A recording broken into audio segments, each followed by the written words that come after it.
Welcome everyone, and those logging in via advertiser.com.au and the Advertiser Facebook page.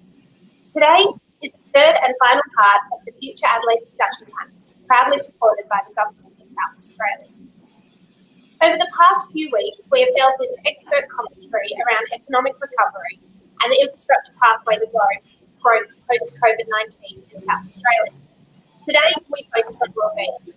Let's face it, the lines between work and home have blurred during this time, and our traditional way of living has changed forever. But also to come out of this, there's been some really creative and innovative thinking and some bright sparks in what's been a difficult time for our state and our country. So to talk about this issue, I, the Advertiser and Sunday Mail Weekend Editor Jessica Leo-Kelton, am joined by SA's Chief Public Health Officer, Professor Nicola Spurrier. Very nice to be here today. Thank you, Nicola, for your time. We really appreciate it. We know what a busy few months it's been for you, but we look forward to chatting about this issue today. Right. And to join Nicola and I will be SAHMRI Wellbeing and Resilience Centre Lead Researcher, Joep Van Agteren. Morning, good to be here. Morning, Joep. Thank you so much for your time. Thanks for being here. And Wellbeing SA Chief Executive, Lyn Dean. Hi everyone, it's great to be here. Thanks, Lyn. Thanks for joining us. And now that we've got everybody on board, I'm going to start off with a few questions, but I certainly encourage our audience to jump in and ask questions on the comments, and we'll do our best to accommodate those in the forum. So to kick us off today, a bit of a broad question around wellbeing, and we know it's important, but how important is improving our state's collective wellbeing when it comes to emerging from the COVID-19 shutdown? Perhaps if we start with you, Lyn, at the Wellbeing SA Chief Executive, it's your core job. What are your thoughts on this issue? Yes, actually, I think that's a great question for us, because at Wellbeing SA, it's really our mandate about supporting the state of wellbeing for South Australians. So really, we look at this from a population health perspective. We want all of South Australian citizens to be well and healthy and leading great lives. Really, wellbeing resilience is really important to all of our public of South Australia. And we know through COVID, it's been a really challenging time for nearly everyone. They all had to change the way that they worked. The people that they normally socialise with, they were no longer socialising with. Some people lost their jobs, and some people really struggled with the new way of being. And so this for us was a really important mandate for us to be able to work with all government agencies, local government, NGOs, to put in place good strategies to support South Australia so that they could get through COVID. And I think that how we all came together to help each other, support each other through the COVID experience has been a really good testament to South Australia. We're not quite there yet, and there are still certain challenges to go forward, particularly around our economic recovery. I think that we early days knew that people's mental wellbeing would probably really be challenged, because we are social beings. We connect with each other, we socialise, and when you take those things away from people, you start to sort of be isolated. You get potentially a little less exercise, maybe don't eat as well, and they all have impacts on our physical and our mental wellbeing. And certainly, as COVID started to come into South Australia, we started to sample South Australians just to see how they were coping with COVID. And immediately we saw a reduction in people's mental wellbeing. Now, we've been fortunate that over the last few weeks, as we have been working together, we've been supporting each other, we've seen people's mental wellbeing start to actually improve. And you can see behind me the Open Your World campaign. That was a really important strategy of government to say, how do we actually put in one location resources to support people with strategies and resources to support their mental wellbeing. And if you do go onto that website, you'll find the first tab about looking after yourself as the first instance and looking after your family. And there's a whole lot of resources in there to support you in how you actually maintain good mental wellbeing. So I think, we can say that we definitely saw some impacts. We've worked really hard together to improve people's mental wellbeing. There's a lot more to be done. Certainly. Joep or Nicola, do you have any thoughts on this issue? I mean, wellbeing is just so integral, as Lyn said, and affects every facet of our life. I might make just a couple of comments. In the beginning, when we first of all had the pandemic, there was certainly a sense that I could feel of people coming together in the community and wanting to work on this together. And there's sort of a sense of, almost a sense of heroicism or being heroic to try and overcome this big threat to Australia. And I certainly felt I had a lot of energy at that time because I had a good team around me. And then, of course, we've done so very well in South Australia. But after having been through that very intense period, I think it is natural to have a little bit of a letdown and sort of feel a bit, rather a bit lost afterwards and not quite know, why you don't have that continuing high level of energy. And I don't know whether any of our listeners today may have felt a little bit like that as well. But I just thought it was worth pointing out that there's not, it's not just a static sort of phase during a pandemic or during a bushfire or one of these sorts of emergencies, that there is this sort of feeling almost sort of let down afterwards and maybe having more problems with mental health and feelings of sadness and high levels of anxiety some period out from that event. So I do think it's worth sort of looking at that over a period of time.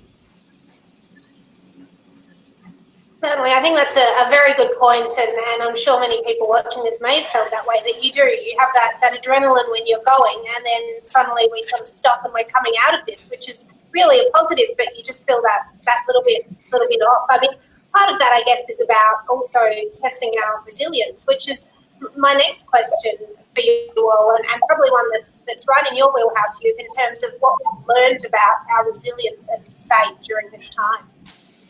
Yeah, I guess it really depends on how you define resilience, right? We all use slightly different approaches to using that word. When you look at us being resilient after disasters or after very major events like a pandemic, you always see in the very long term that we always do relatively well, right? So we eventually come good.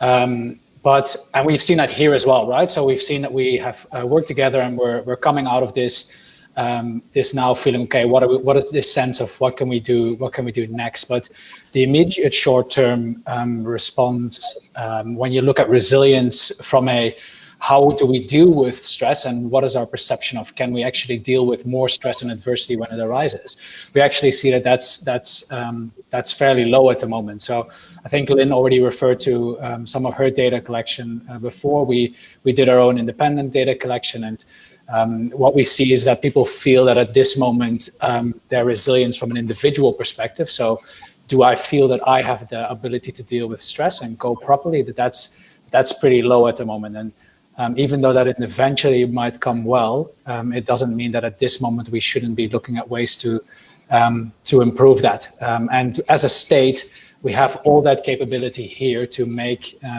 very significant improvements pretty much immediately. Certainly, I think that's very, and it's different for every person, isn't it, in terms of what they can deal with and what other things have been going on in their life pre-COVID. I mean, how do people sort of manage that? Obviously, every individual's situation is different, but are there resources for them that they can reach out and look at that? Yes, I think that's a really important point, that as South Australians, and I would say throughout Australia, we've seen many challenges in the last few months. So we saw bushfires, we saw drought, and then COVID came along. And I think that cumulative effect of having to sort of get up each day and battle against something that is fairly challenging does actually really take a toll on people. And so I think that in that context, we definitely need to be able to identify who is the groups that are actually doing it tough, and how do we actually put the right supports around them. I think part of that is really getting to know the community and what their needs are. And we've actually recently today launched some community grants to really look at that from the perspective of people in their own community that do have some challenges, how do we work with them to build the right response to them? So there are a range of tools and techniques, and Joep will have many in SAHMRI. Many organisations have resources for people to access, but it's also important to tailor to individual needs. We know during COVID that our First Nations people had longer reduction in COVID restrictions. So I think the impact of how people's mental wellbeing will change over time, and we do need to actually look at them from an individual population perspective.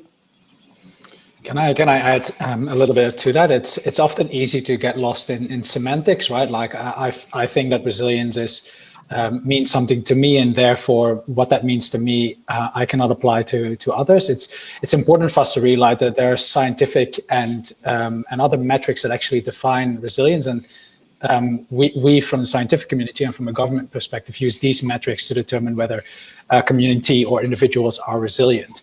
And that's really what we're using here. And even though some people might think that the word by itself is overused, as one of the comments was in the chat, what we're just trying to figure out here is which population groups are most at risk of either currently already showing symptoms of problems or developing those problems in the long term, and then acting on that depending on where we're coming from. So from my perspective, we try and look at it from a psychological frame, whereas for Nicola and Lyn, it will most probably be more like, okay, what can we do policy and a major stakeholder level to address this. So that's really what we're looking at when we're defining whether a population or individuals are resilient.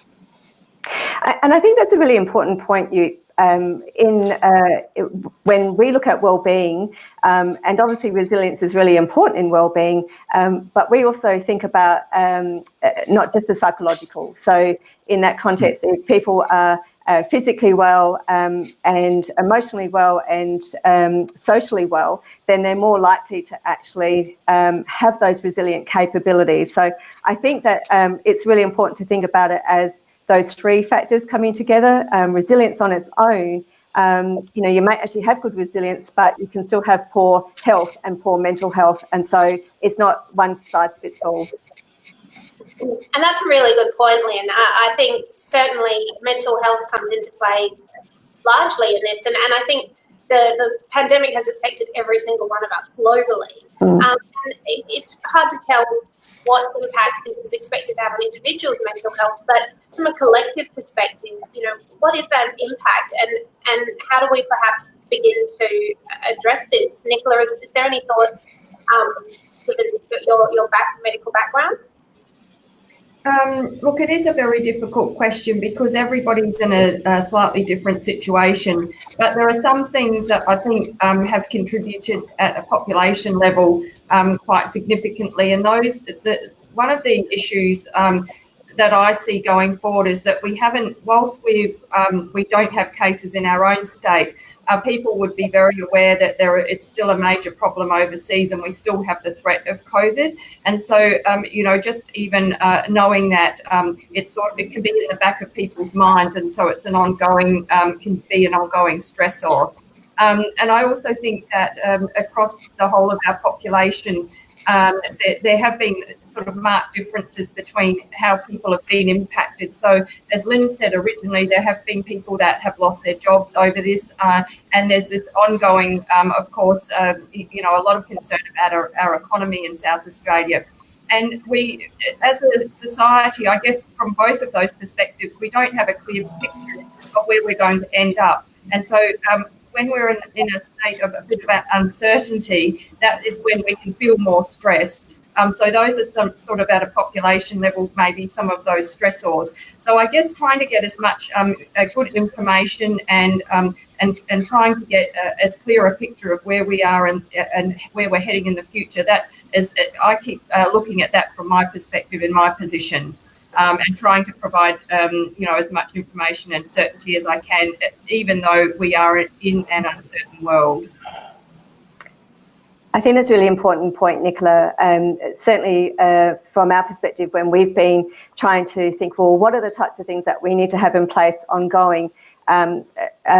Obviously, internationally, there's been a range of areas that have had trauma through, I suppose New Zealand's had a lot of earthquakes, etc. And when you start to think about, well, how long does it take for a community to recover from a significant event? And the literature is actually really key on this, that says actually mental health impacts can come, months and even years later, particularly as they have cumulative effects of other events. So we do really need to take this quite seriously in the context of how do we actually put the right supports in place, know that community members may actually need additional support at any point in time, and be able to monitor, as Nicola said, ensuring that we don't take their eye off the ball in this matter.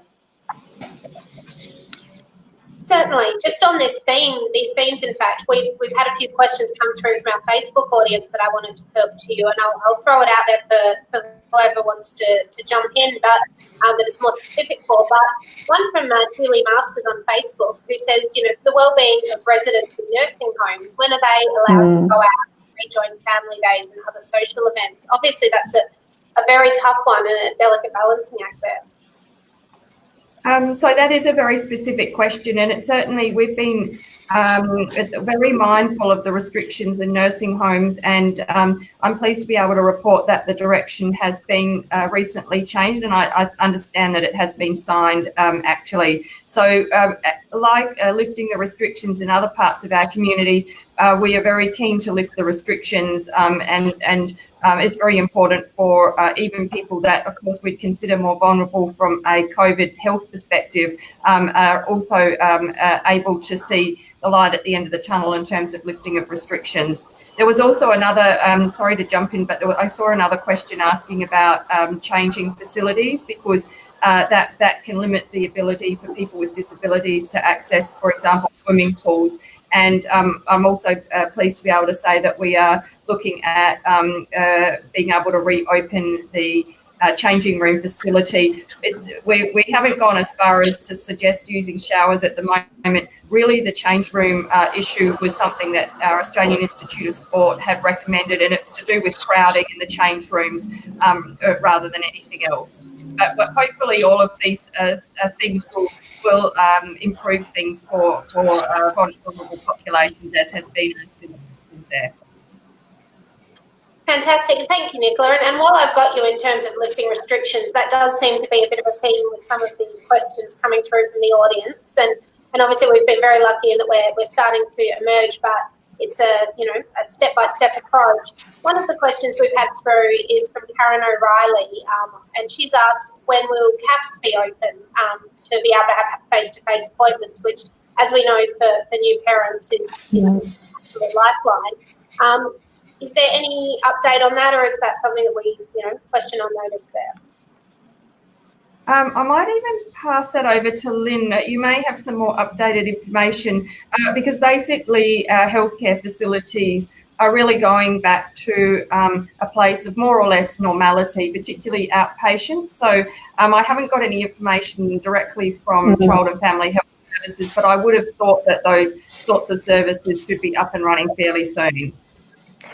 Yes, so Nicola, I, like you, I don't have specific information about the Child and Family Health Services, but I have been working with the hospital systems over the recent days, and they are actually starting to look at their outpatient appointments, and Child and Family Health Services meet that sort of criteria. So I would expect that they should be reopening, but I'm very happy to take that question on notice, and we'll get some information to feedback. Just one other point in terms of the hospital services and outpatients. One of the things, there are some silver linings with this, and one of the things that we were able to get up very quickly was telemedicine and telehealth, and it's taken us many, many years to kind of get this on the table and really kind of get it up and running. And so we don't want to lose that because we know that that can make things a lot easier for people to be able to get a hold of their healthcare professional more quickly. So not to say that we wouldn't be having face-to-face, because of course it's very important, particularly as the listener has said, when you've got a new baby, to be able to talk to somebody. But we are keen in SA Health to continue with the telehealth. Certainly, and I think that sort of brings us to something that I mentioned at the beginning, is that through some of these really difficult times, we've seen some innovation, we've seen some things that perhaps have been sped up to be able to bring it to us during this pandemic. So, what are some of the bright sparks or the positive things in your views to have come out of this pandemic in terms of more functional things like telehealth, or maybe about how we've learned about ourselves? I think a can-do attitude has been the key word here. I think like what at least we've noticed in a lot of workforces is that people, as Nicola indicated, have gone down extreme lengths to push through innovations in the way they work. And even though there's been a lot of severe impacts on the way we live, at least that added flexibility for people that can work from home, for instance, has been a welcome change that hopefully will be retained in the future. And that might make it easier for people who need some more flexible working arrangements to, for instance, execute their jobs. But it is also going to be good to be able to go back to the office again and allow people who can't necessarily work at home to be doing their job in the environment that works best for them. I think we've all had experiences of working from home, and also some of us have had to come into the office. It's been quite interesting as life has evolved. Particularly, we know that we have a lot of single dwellings these days, and so people, if they were working from home, they were also staying at home, and they actually became, I suppose, a little bit less resilient through that process, because we are social beings, and those mechanisms of how do we actually continue to connect with us. We are personable people, so I think it's important to think that we actually do need a bit of a blend. I know that I've heard people talk about, I've had more time with my family, and that's a great silver lining. But at the same time, if you're on your own, you didn't actually have those things, and you really rely on those connections that you have with the people that you work with to give you that connection. So I'm sort of saying, let's actually look at those as really positive factors, but ensure that it's not a one-size-fits-all. I think the other thing that we really saw in the silver linings is that almost that we've got so busy with our lives, we've taken for granted the things that really make us good, healthy people, and having to stop and think about, spend more time with your family and connect with people in different ways, really sort of, I think that became the silver lining. People started to reach out, and if I knew that the neighbour next door didn't actually, couldn't get their food or that sort of stuff, then I would actually step in and try and help them. And we saw that time and time again. So they're really those nice community where often people will say, I don't know who my neighbour is, I don't know the community I live in, and it almost forced us to come back to that, about that sense of belonging to a community and how we actually work together to support each other. I think it's really important to recognise that not everybody had silver linings. It was really tough for lots of people, particularly when they lost their job.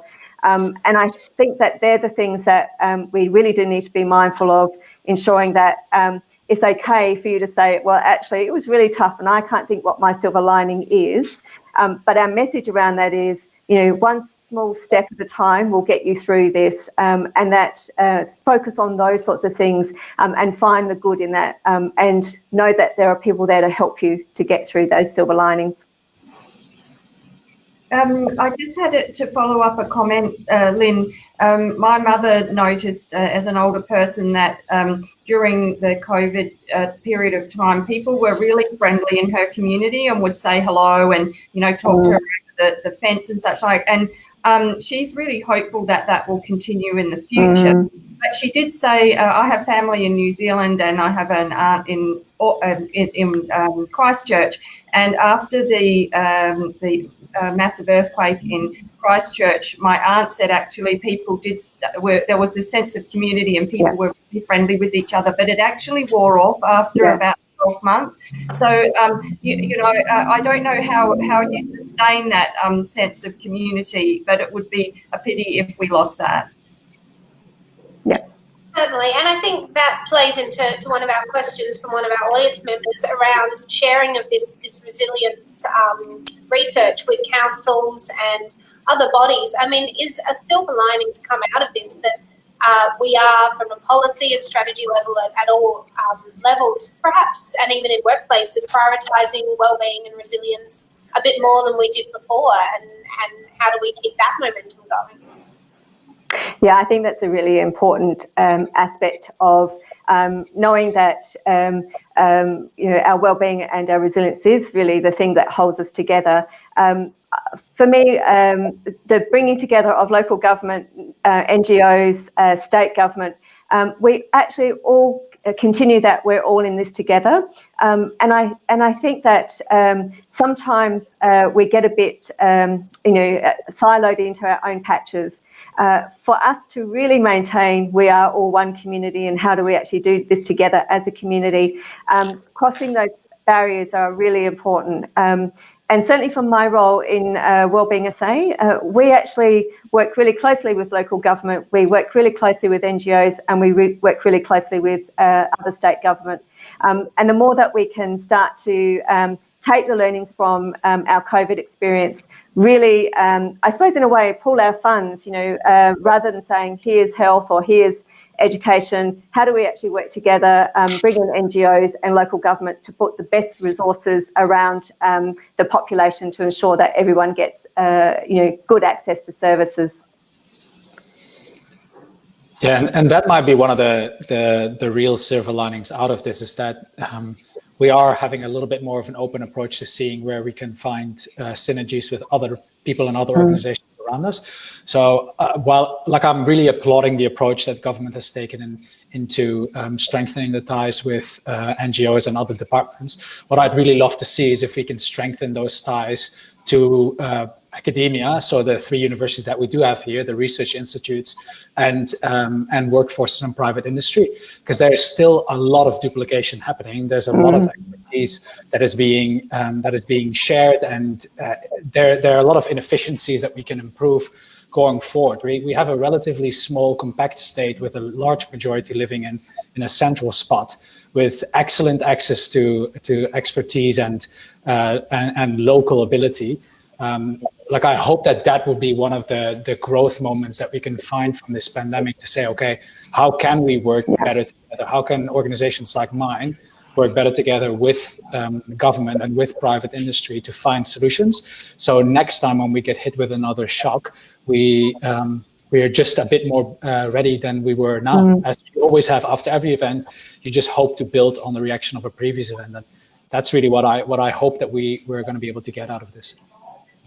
And Joep, I would agree with that. I think the other aspect is I'm not wanting to wait for the next shock. I think that people's mental well-being and their physical health and social well-being is actually so vital.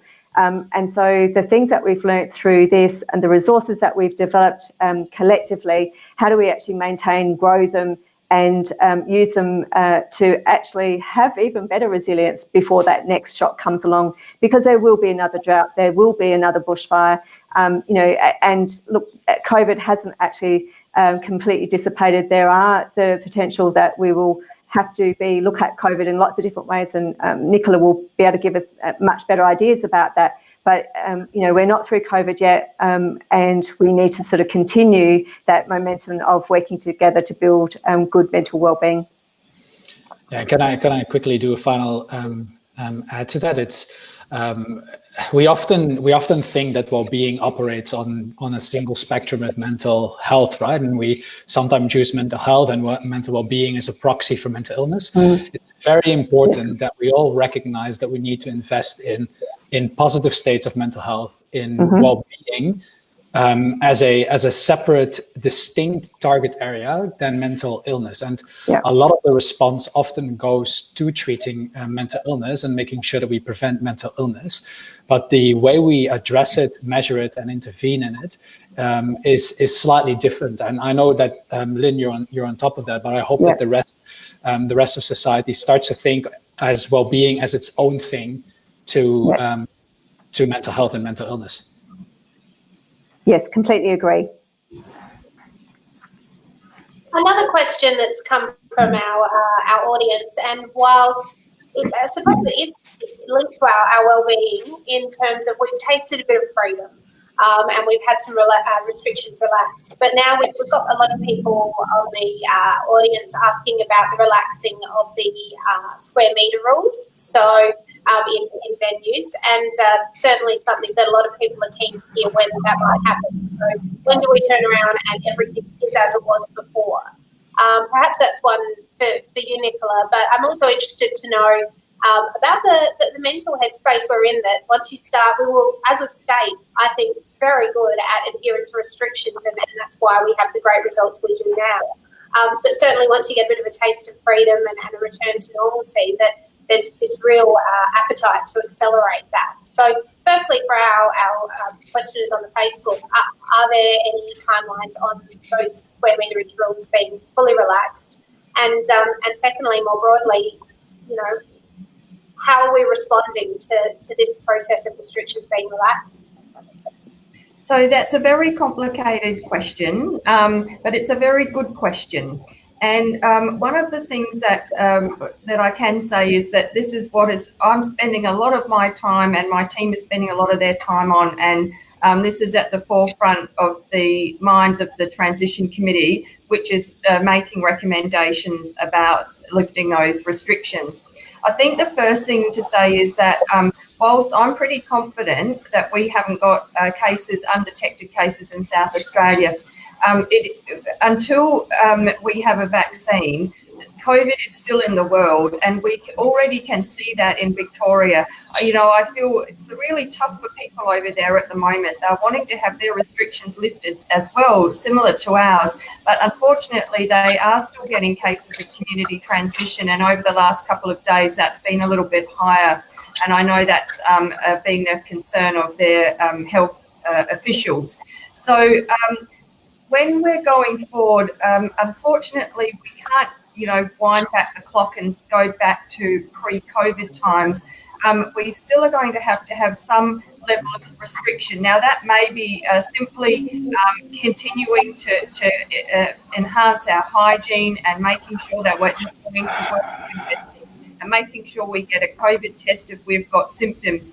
And of course, we're very keen here in South Australia to have things as unrestricted as possible because it has a very significant impact on our economy. But I just have to say, please still,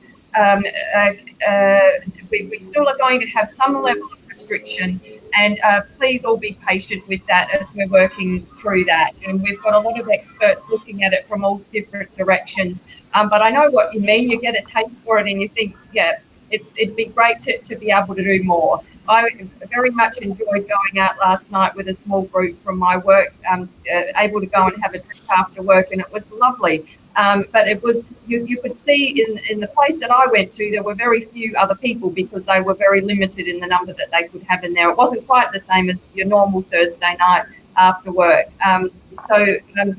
We will be working through those. I can't give you an exact timeline. But the reason we are doing it fairly cautiously is that we know that we still have COVID in Australia, and certainly, as you know, from internationally, it's still there in the world.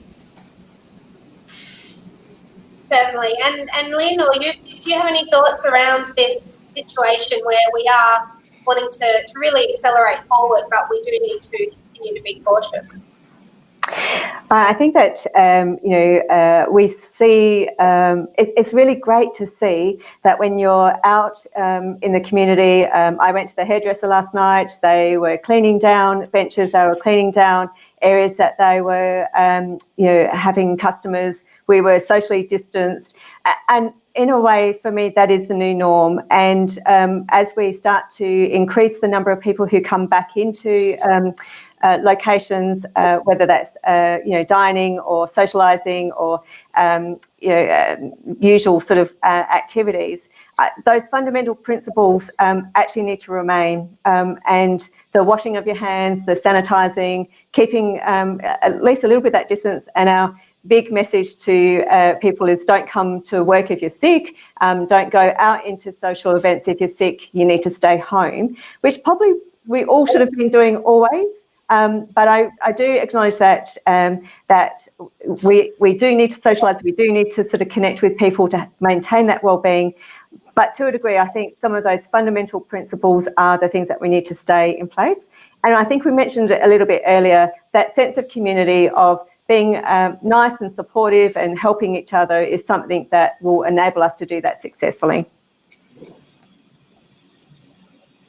Certainly, and I think, as you said, Nicola, it's very nice to be able to go out and see people out and about, and I think as perhaps for our well-being, we need to really savour these moments and realise how far we have come, and what an unusual year this has in fact been. I mean, are there any strategies for people to try and retain some of those things that we did learn during lockdown about reaching out to people that we've talked about, being more neighbourly, and really just appreciating the small things? I certainly know the first time I went out to a restaurant, I literally read the wine list like a novel, because it was such a luxury to be able to choose what you're going to have and sit there at a restaurant and have that interface. So are there any things that we could be doing just to hold on to those positives? Well, I've certainly noticed where I live that there are many people out walking with children or other family members, or on their bikes. And, I think that people probably, with the gyms being closed for that extended period of time, have looked at getting out to nature as a way of keeping themselves feeling positive and enjoying that sense of well-being. And so I would love it from a public health point of view if people continue to do that sort of thing. I think it's just so very good for us, no matter how old we are. It's one thing exercising in a gym, but it's certainly another thing getting out into the outside world, getting some vitamin D, getting some fresh air and getting some exercise and connecting with nature, looking at how the seasons are changing. And one of the good things that has come out of COVID is that a lot of organizations have put their resources online for free. And even though that might be a little bit overwhelming because you might be bombarded with it depending on what your Facebook stream looks like, there are a lot of resources out there in case you are struggling, or if you just want to build some more resources. Particularly in the mental health space and the well-being space where I do a lot of my work, we see heaps of organizations rallying together and putting their stuff online. And even though that might now start being wound back, there's still a lot of stuff out there that people can do to start intervening. So at this moment, start working on what you can positively improve. And even though there's a lot of things that are a little bit more difficult to change, because as individuals we might not have agency over that at the moment, try and focus on potential benefits that you can change. And mental health at this stage is one of the easiest ones that you can start to address. Certainly. Now we're coming up to nearly 40 minutes of chatting about this, and there's been certainly a lot of interest from our Facebook audience and some very specific questions, because this is such a personal thing, well-being, mental health, and how people get their lives back to normal. A really interesting question from Lyn, I hope I'm pronouncing that correctly. She asked that should there be more paid sick leave if we're saying to people don't come to work if you're sick? Is that something that, maybe businesses need to look at, or is this something that has sprung from being able to work from home? There's that sort of how sick are you, and whether you can work from home, and we need to sort of re-educate our workforce in that way. So I think there's some great work that the state government has done in the context of supporting their workforce to remain at home. And look at sort of strategies to not only to support you when you're at home, but also if you are struggling, there are EAP services to some additional support in that way, or peer support workers that can actually support you if you're feeling a bit stressed in your work life.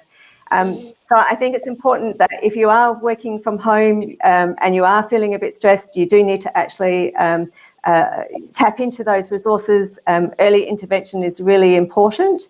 But as I said earlier, people have responded quite well to working at home, having more time with their family, etc. I'm often will say to people, if you're really, really sick, then you should be actually resting and recovering. and not necessarily working. But there are times when you're going, actually, I feel okay, I just don't want to spread my germs. Then I think that that's an appropriate time to actually still say, I can still work from home and not spread my germs. Could I just make a point here as well? This is something that we've been really concerned about, because particularly people who are in a casual employment, they don't actually necessarily get sick leave. And this is particularly in settings such as healthcare and in the aged care sector, where there may be quite a few people employed in a casual arrangement. And of course, in those settings, we are so keen for people not to be at work when they're sick. As people might recall, there's been some very significant outbreaks in nursing homes in other states when an aged care worker's had a very mild illness but has gone to work with it. So this isn't something I have a solution for, but it's certainly an area that has concerned us as Chief Health Officers, that for people who are employed in a casual situation, they don't actually have that access to sick leave the way that permanent employees do. Just while we're talking medically as well, another question that's come up from Crystal, she says that before COVID there was a big push that the world was becoming too sanitised and contributing to antibiotic resistance. Now we've all learned to wash our hands properly, to use hand sanitizer, and we do hope that those things stay. So how do we balance that, and what is the medical viewpoint there? Okay, so the issue with antibiotic resistance is because we use antibiotics too much. So actually, using the very basics of washing hands and staying away from people when you're sick should be stopping use of antibiotics. And in fact, you only need to have antibiotics if you have a bacterial infection. And most of these coughs and colds that people have are viruses, like COVID is a virus. So I think I'm perfectly happy with people using the hygiene. In fact, when I first started at medical school, and I remember one of my nearly first lectures was by a microbiologist, and he said the most effective thing we've got in medicine is soap and water. Because that's how we keep people safe from hand washing, and we're not passing infections around. I'm very happy with the hand washing and staying away when you're sick. I find the physical distancing a little bit difficult, because I do like to go up and give people a hug, and I know many people will feel the same. But just at the moment, I think I'm not putting out my hand to shake hands at the moment, and I'm going to be staying that way for a little bit longer. Certainly, it has been difficult, and we have had to change the way we interact with people, a lot of elbow bumping and fist pumping. But to a more serious subject before we run out of time, we touched on earlier mental health. Our mental health system, as well as our health system more broadly, felt the strain of the pandemic. But on the mental health level, where were we equipped to handle it, and have we learned anything from it, and do we need to be doing more in this space from a policy or funding level? So certainly during COVID, we did see people use mental health services in addition to usual mental health services. I think that, and that was really actually good, because you didn't want people to be sitting at home and deteriorating and feeling worse. So I'm really glad that whilst people may have been concerned about reaching out for mental health services, it was the best thing to do. At the time, John Brayley, as the Chief Psychiatrist, actually put in a whole range of strategies in South Australia with additional resources, and I mentioned a little bit earlier around the COVID mental health line and the peer support line as well. So I think it's not necessarily about putting more clinicians in hospitals per se, but really about how the community can access that early intervention. So if they're feeling a bit stressed, or they're feeling a little sad or concerned, how do they actually access supports to help them through the day? And in a way, that's where we saw the greatest success with people's mental wellbeing. Our emergency departments weren't necessarily flooded through COVID, because people were more concerned about coming to a hospital system because they were worried about getting cross-infected. So our emergency departments were reduced. but we know that the access or the request for mental health services did increase in that time. I think for me, actually trying to keep people out of hospital, which is another area that Wellbeing SA is involved in, is putting the right resources in the community so that people can access them, build that mental wellbeing in the community, so that they don't actually end up in a hospital needing full-on attention. And within SA Health, who Wellbeing SA works really closely with, we're looking at all types of opportunities to build our mental wellbeing community resources. So John Bradley is leading a great piece of work at the moment to open an urgent treatment centre for mental health, which is essentially where people could go there first rather than into an emergency department and get full mental health assessment and pathways to support them in the community. So I think what we've learnt in this process, that there is ways that we can support the community with their mental health and their mental wellbeing really within their own community rather than being in a hospital system. I'd love to give a bit of a comment to that. I agree with a proportion of it, and I wholeheartedly disagree with another proportion of it. I think that one of the good things is that we went all the way to telehealth and telemedicine, and we really focused on setting up these helplines. But if I can share a bit of a story from a participant that has gone through one of our trainings over the past weeks. So we do these psychological skills training, well-being training for non-clinical populations, right? So that's what Lyn was talking about before. And this person went through our training for about 8 hours. And in the fourth session, we really talk about how to cope with stress and what to do when it all becomes a little bit too much, right?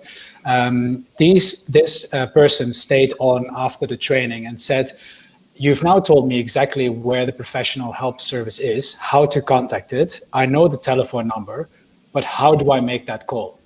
The threshold of going from printed self-help resources and having a helpline as your first step in your step care model is way too big. And at this moment, what is really lacking is a very consolidated and integrated effort before that first step of helplines.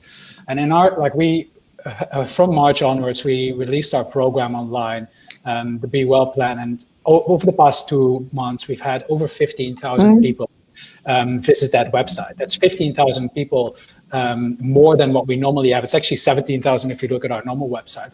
And that really indicates the need for the community to find other resources outside of the mental health domain. And what I'd really like to see is if we can step up some more consolidated effort in those spaces, and how we, again, as I appealed to in the beginning, how we can integrate our service offerings in a bit more of a strategic way in the future. And that's really what I hope we can work towards. So I can appreciate the challenge that you put forward, Joep. I actually do think that early intervention was really what I was trying to say, in the context of that as a community, if I have a neighbour who looks distressed, how do I actually help them get into those early intervention services? And the more that we, in a way, support people at the beginning of their journey, the more likely that they're not going to need, full hospital mental health services, which is the point that I was trying to make. Yeah, and that's what I completely agree with that. I think I just come at it from let's see if we can find some complementary service offerings to the traditional model to see if we can plug some holes that currently exist. And I think we can, particularly here in the States. Yeah, completely agree. And there's certainly a lot of agreement from our audience as well, and they're talking about being able to reach out to some of these resources or accessing things that aren't part of a traditional mental health setting. And I certainly think that comes down to as well people being aware and being able to do that. But to your point, there are people that need a bit more help. So each of the organisations have excellent resources that people can reach out to and some detail. And we've been popping them in our comments through the chat. So I would encourage people to reach out and have a look at these, and also understand that, to your point, that it won't always be entering into the mental health setting immediately, and the principal aim is to keep people well and out of the health system if we can. So, can I make one more quick addition to this line of questioning? The one thing that I am a little bit worried about is problems in equity and access to care. So currently, we already know that there's equity issues in accessing mental health care, and what I'd love for us to look at, and I don't have any solutions that I can bump through in my 2-minute speech right now. But there's a big risk that we're going to leave vulnerable and marginalized groups at risk at the moment, and I hope that we can find solutions to reach them while they need it, because they're currently very much at risk. So just picking up, because I was looking at some of the text coming through as well. People that have lost their jobs and have that uncertainty of when they are going to be able to get a job. I don't know, Lyn, whether you have any specific suggestions for people in that situation. But it seems to me that some specific support for people like that would be very valuable. So yes, that's a really good point, Nicola. So Wellbeing SA at the moment, and I mentioned this earlier in the conversations, that we have actually released today some grants with local government and NGOs to identify areas in their community to support that. But in addition, I'm currently working with SACOS around having a strong focus on people with disabilities, people who are unemployed, and identifying what are the resources and access to services that they require. Similarly, we're working with the Youth Council of South Australia about youth and what are the needs of youth so that we can put the right strategies and resources for them. And we're also working with Multicultural South Australia in ensuring that we're meeting our called community requirements, as well as Aboriginal people and working with Aboriginal Health to identify specific needs for that community. We're also working with aged care services and Caring Institute at Flinders to look at how do we better support people in residential aged care to ensure that they have good resources.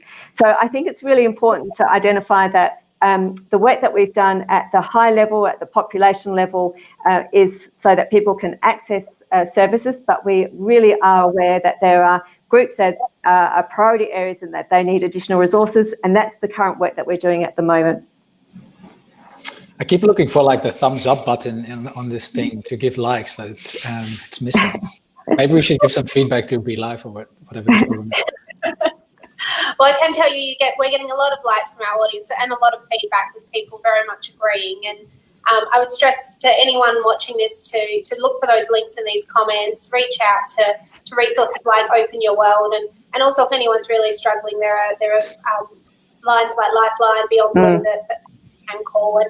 And we must remember everyone's situation is very specific to what's going on in their lives pre-COVID on top of it. So I certainly think we've run the gamut and traversed a lot of topics today, and it shows how broad wellbeing, resilience and mental health is and how it does affect every facet of life. But I'm conscious of how busy you all are. So to finish, a bit of a broader question, and one that a lot of us are probably pondering as we come post-pandemic.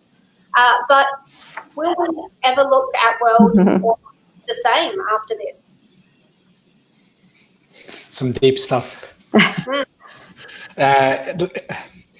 Yeah, from my perspective, most probably we can't look at the world in the same way as we did before. But yeah, like I'd ask the question whether that's really important. Shouldn't we just look forward, say, okay, what happened has happened. Where can we find areas of growth, and where can we find areas that we can improve both society and ourselves, and see if we can find better ways to dealing with adversity in the future, as well as building on our well-being. And then we can leave the question on whether it will all be the same. Yeah. For a good 2-hour philosophy session. Well, we probably do need another session on that, but your thoughts, Lyn? I think that, I think we've interweaved some of those responses as we've talked today. it's hard to imagine the world going back to the pre-COVID, because we know that actually some of our practices are the bits that cause some of our challenges. So I think it's a little bit naive to think that we go back. And when you listen to people who say, these are the silver linings that I got out of it, we do need to integrate them into being our new world order. And I've been talking to people about the new norm rather than the way we always used to do. We're not returning back to the way we were, we're returning to the new norm. There are some really good positive aspects that we got through this, you know, how we actually support each other, be nicer and caring towards individuals. They're the things that really I want to see come out of our new world. Certainly, I couldn't agree more. And Nicola, to finish on you, what are your thoughts on this issue?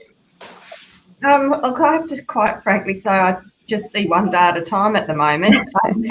Anyway, that's just because of the sort of job I've got. But I think looking forward, I would agree with the other speakers that we shouldn't be losing things that have been very positive, that ways of working, ways of interacting with people, you know, using Zoom, teleconferences, connecting in that way. I think also, you know, I hope that we would seriously look at the health of our planet as well going forward, and this whole concept of planetary health and how we interact as humans with our natural environment and with other species on this earth. I think that, you know, we haven't talked really about climate change because we're all focused on COVID at the moment, but there are some really big world issues that I'm hoping that as we're moving forward, we will also be able to look at. Certainly, and I think, you know, I think you make a good point, Joep, that, you know, maybe we just need to look forward and see this as the new normal, as you say, Lyn, and that one day at a time approach. Certainly, Nicola, I can only imagine in your role. And to that point, I know how busy you all are, so I do thank you so much. But we've talked about this for nearly an hour, and the audience interest just continues. So it's really great to see people engaging on this subject, and it's been fantastic to have your company and your time. So thank you so much, Nicola, Joep and Lyn, for your insights, and to everybody who tuned in. And if you would like to catch up on any previous discussions in our Future Adelaide forums, or even rewatch today's panel or share it with someone who would benefit, you can visit our Future Adelaide website, which is futureadl.com.au. Thank you very much.